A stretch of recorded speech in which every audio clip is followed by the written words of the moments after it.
So some important news that we need to cover.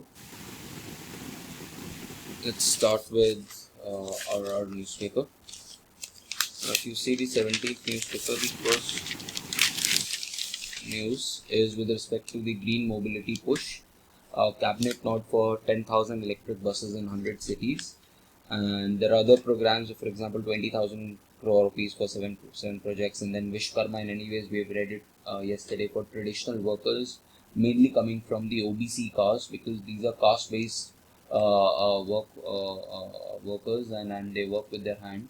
So they're promoting their products, promoting their community. The Vishkarma scheme is there, and there'll be loan up to 1 lakh rupees for. And then you have Lakpati Didi scheme also, which the Prime Minister had launched recently. So and 9 supercomputers to be added to the National Computing Mission. We will read it on the other pages as well. Let's start with this. Here the government is starting the PME bus Seva for the operation of 10,000 electric buses in 100 cities. Now, the way that this is, you can put it in mains that this is what the government is doing for environment. But this is also important for prelims, because at times which cities have been targeting, what are the nuances of this particular scheme can also be asked. So this will redefine urban mobility and urban transport infrastructure. The scheme will basically support bus operators in form of per kilometer aid. The subsidy will be given on the basis of per kilometer. Then apart from that, if you see on the next page, if you see the same article,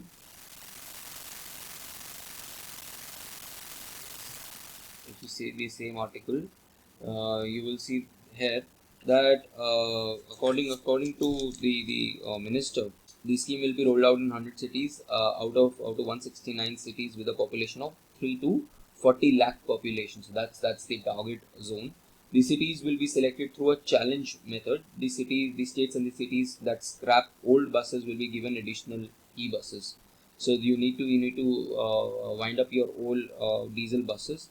The procurement, maintenance and operation of these buses will be done in a PPP mode through competitive bidding.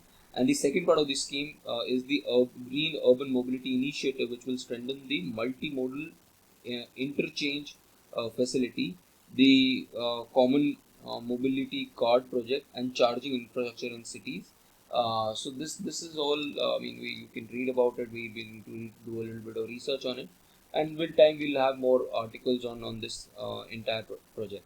But this is an important initiative of the Government of India. Then if you go to also, because page number 7 also has some information related to this.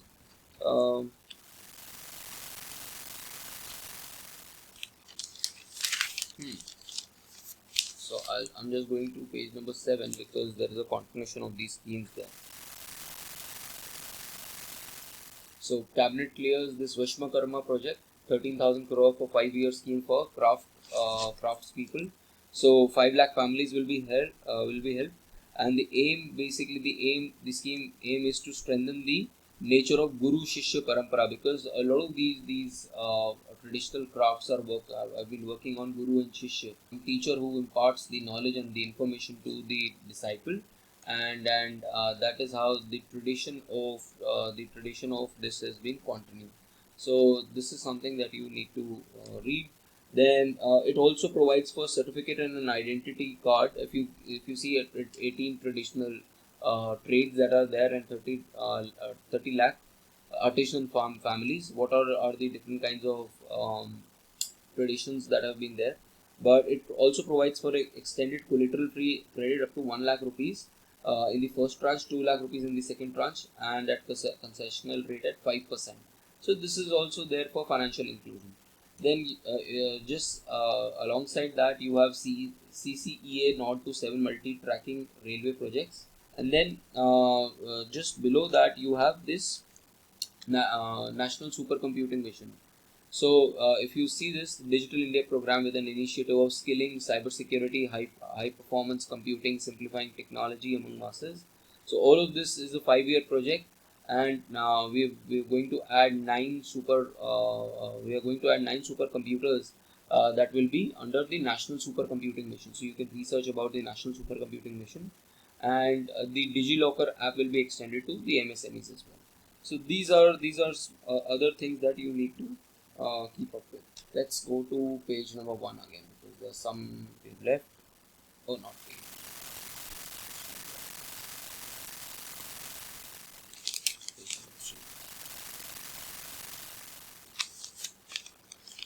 Let's go to page number 3 again.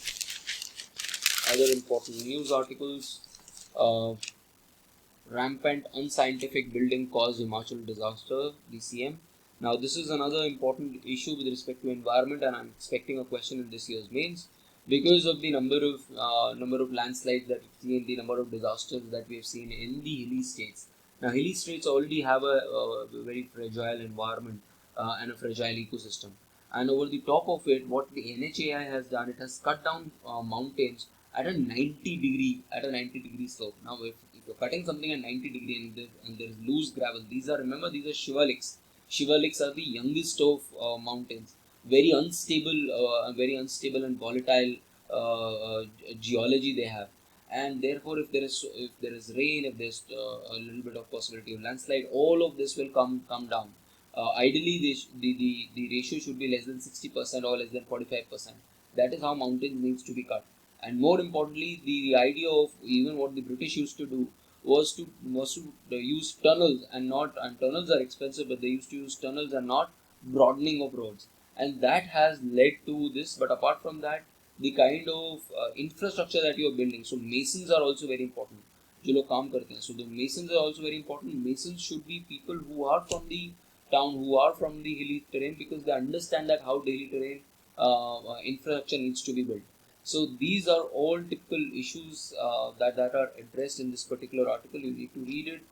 There's a lot of application of this. No one is going to ask you a direct question on Himachal Pradesh, but the issue of this needs to be covered, especially under the realm of climate change, because with climate change, such incidences of cloud bursts will keep on increasing. Extreme climate events will keep on increasing, and we need to have an infrastructure which is disaster resilient. So this is something that you need to address. Then Kalka Shimla Road, again many questions on highways is the same exact thing. There have been a number of studies that have been done, and a lot of these studies, especially the Kalka Shimla Road, has been threatened by the NHAI construction that has been done by. So this is another issue. Then another article, two Ashoka professor quit. Sabyasachi happens to be a friend of mine, and what has happened is, by the way, Sabyasachi had taught with me at LBSNAA in one of the stints. So what has happened is that the university is curtailing academic freedom. So you can use this example that even in private universities, that academic freedom is being curtailed these days, and this is what had happened in Ashoka University. Sabyasachi had written an article, democratic backsliding in world's largest democracy, and this paper was being reviewed unfairly, was being reviewed by the Ashoka University, and in support of him, another professor, very famous professor, Pulapre Balakrishnan. Those of you who are from economics will study his readings. And he has also resigned, and apart from that, 87 other faculty members have also supported Sabyasachi in this. So this is curtailing of academic freedom, something that you can relate to in your answers. Then another important news on the first page is with respect to the eve teasing and with respect to the stereotypes that judges have and the judiciary have. So at times the judiciary has been using words like eve teasing. They've been used. There's a handbook of combating gender stereotypes. So now what the Chief Justice of India, in fact, in his article that we had studied on the 15th, has also mentioned that there are stereotypes. We need more sensitization of judges. We need to remove biases in the minds of judges. And for all of that, this particular handbook will come handy, because this handbook captures a lot of stereotypes that people have, the society general has. And judges are what? Judges are basically, coming from the society, and if they are conforming to their stereotypes, it further reinforces these stereotypes in the society. So they need to stand out and they need to break these stereotypes, and that is what this handbook is doing. This handbook is talking about these stereotypes that exist in the society, that the stereotypes that the judges have been using in the past, and now by curtailing these stereotypes, there will be some kind of a break in this chain reaction of reinforcement. So if you read this particular article, for example, women who consume alcohol, smoke cigarettes, want to engage in sexual relations with men. Again, a stereotype that has been built, and you keep hearing these arguments in courts as well. Then, apart from that, languages like adulteress, bastard, career woman, carnal intercourse, concubine, housewife, mistress, prostitute, transsexual, unwed mother. All of these are stereotypes regarding, especially degrading the autonomy. I mean, the economic autonomy, the sexual autonomy of women. So all of these stereotypes needs to be removed, and the judges and that's the protocol that is being set up, is that do not use such words in your judgments. Do not even entertain such words in your judgments, so that we are not biased by ourselves. So this is the article that is there. Let me just see if there's anything on the second page. Yes, the entire article basically talks about these stereotypes, and how we should break these stereotypes, and there will be distortion of law if we perpetuate and discriminate on the basis of such stereotypes.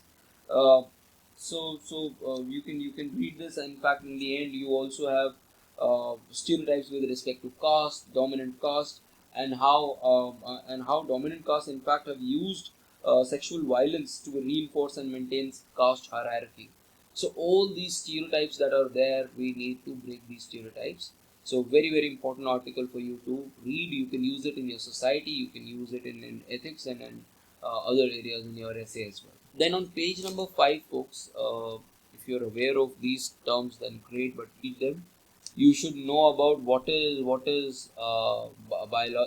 dissolved oxygen, what is biological demand, or dissolved oxygen, and what is dissolved oxygen, what are the limits that needs to be set. All of these information you need to. Then on page number 9, you have a couple of news that you can read. One is with respect to the bribe paid to let Indian cough syrups enter market. So remember the cough syrups issue, the GMP practices, the good manufacturing practices that all pharmaceutical companies need to do within 1 year. And apart from that, the issue of contaminated cough syrups that had reached Uzbekistan, that has reached even the Marshall Islands. We have had our cases in I think another country in Gambia. So number of children were killed, and because of these two. If someone remembers these two elements that are problematic, we should have their limits at 0. It was more than that. So all of these issues we have already studied in detail about. But what this article talks about is that local people were bribed by these Indian companies for introduction. Then Chandrayaan closer to moon, lander separator from today. You can read it. We've read this article number of times. Now coming to the editorial page. I'm directly coming to the editorial page, folks. Page number. Thank you, Mr. Pathak. Another very good example that you need to take. You need to give his example in multiple places. You can use his example in essay, in ethics, wherever you want. You can use it. Now, Bindeshwar Pathak, someone who have had the privilege of meeting couple of times in my life. This man is the man behind Swarab Shauchalaya, and this particular article talks about that how the Dalit community, which was oppressed for carrying night soil, was being. I mean, they were being relieved out of all of that because of their 2-pit latrine that was built by Sulabh Shauchalaya. And this entire organization of Brindeshwar Pathak ji. So, despite coming from a Brahmin community, he had studied the Dalit community and the problems that the Dalit community face, especially with respect to carrying the night soil. Now, the cleaning of the night soil fell on the Dalit community, and Pathak had joined the Gandhi Centenary Committee influenced by the Mahatma's message of restoring the dignity of the manual scavenging community. Then, and out of that quest, the Salab Shauchalaya was built, toilet was built, which does not use any sewers or expensive treatment plants. Again, an innovation, a grassroots innovation that has been done by Rideshwar Pathak ji. It uses fifth of the water that is used by conventional toilets, allows for easy switching between pits to enable composting, and can be customized to for local conditions as well. Now, so his work comes in terms of innovation, in terms of social upliftment as well, poverty reduction as well. So all of these areas you can use Bindeshwar Pathak's example in your main answer writing. Now, initially he had started with Array and then in Patna, and it had helped convert the bucket toilets, which was basically where the Dalits used to carry this night soil to other areas, to two pit core flush toilets. And because at times the government did not pay for the maintenance, he started asking people for the conveyance fee. For example, if you go to metro these days, you have the Solab Suchalaya, you need to give 5 rupees, 10 rupees, and then you can use these services. And that is where, because people understood the importance of toilets, odorless toilets, clean toilets, therefore people started paying for it, and that is how it became such a huge success. And it led to reduction in girl students attendance as well, or dropout rates were also reduced because of this. And by converting these dry toilets into two pit floor flush latrines in more than 1700 towns, and built 1.5 million toilets, and he had won the Padma Vibhushan as well as the Stockholm Water Prize. So very important news for you with respect to your mains answer writing. Maybe you can use, some of you can use it in sociology optional as well. Then global headwinds, we already know that what has happened in terms of the external trade, DGFT's trade data has been released, and according to that, both our exports and imports have gone down. And the major reason is the lower commodity prices, especially for non-oil exports, and imports have fallen down. And we know that the world is going through a slowdown because of the higher interest rates that have been there in the market throughout the world.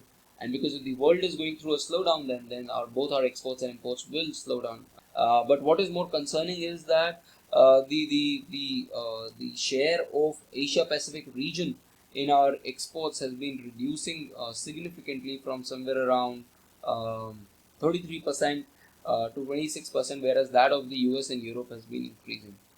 So this is another news that contemporary news that you should be aware about.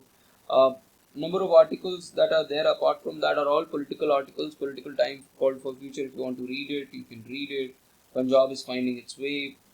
Again, a political article. The article that interested me in this was only one article, which was the U20 promise.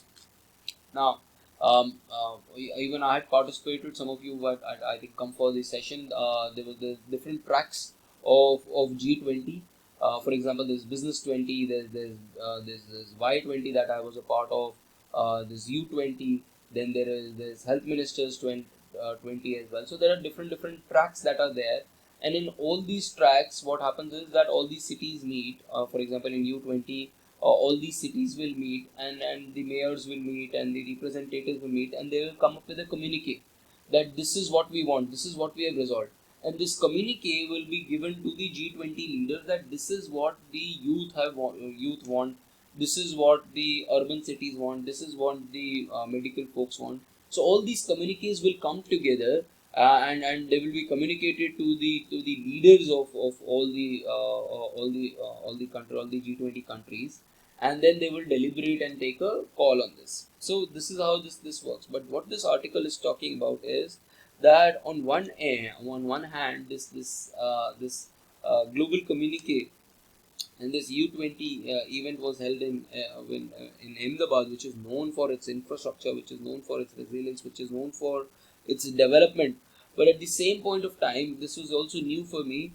Ahmedabad has a very restrictive act which is called as Disturbed Area Act, where there is religious segregation of people. For example, if I am a Hindu, I will not be allowed to open any shop in the Muslim dominated area, and a Muslim person cannot open a shop in a Hindu dominated area. So what we have is a very fancy city which is now divided on the lines of ethnicity, on the lines of religious lines.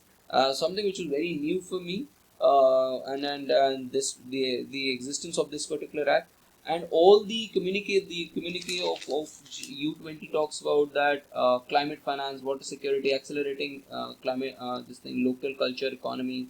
But at the same point of time, it also talks about resilient and inclusive in future, promote social and territorial cohesion, social justice and urban equity. All of these things have been adopted. But the big elephant in the room is that Ahmedabad itself is segregated, as laws which segregate people on the basis of their religion. So this is something that needs to be resolved, and if you really want to do some work in this particular area rather than just serving lip service. So this is the article that you can read. You can read another article, Freedom to Excel. It's on the Adivasi issue as well, and tribal heartland as well. If you want to, you can read this. My more concern of interest is that of the explained page.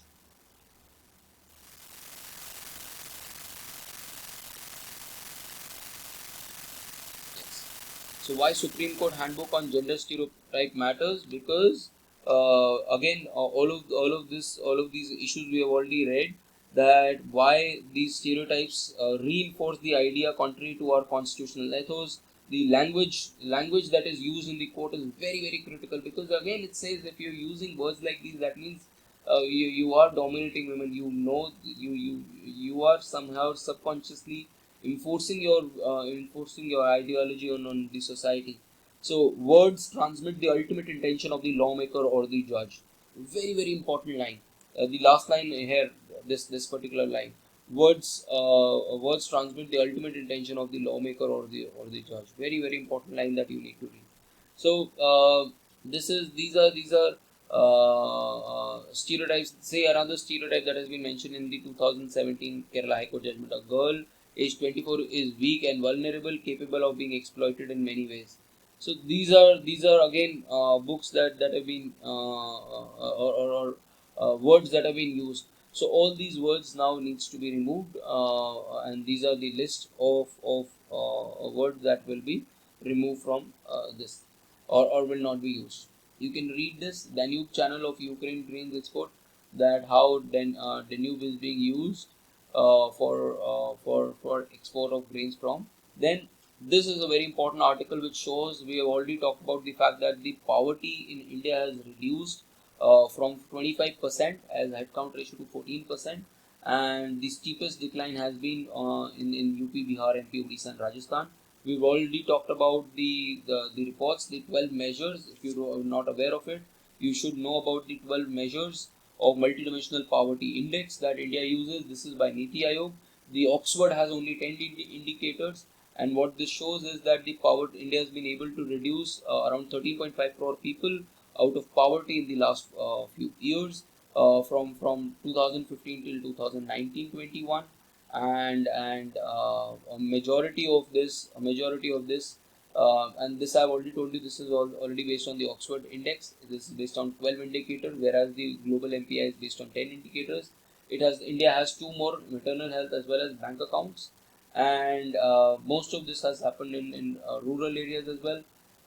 The tradition of poverty estimates, Dadabhai Naoroji in 1901 had talked about it, and then you had this Lagdawala committee, Tendulkar committee, and Rangarajan committee. Now, that's the entire article. We have already covered about this article in detail when we had talked about this poverty reduction. So this is about our overall. We will meet tomorrow. Just anything on the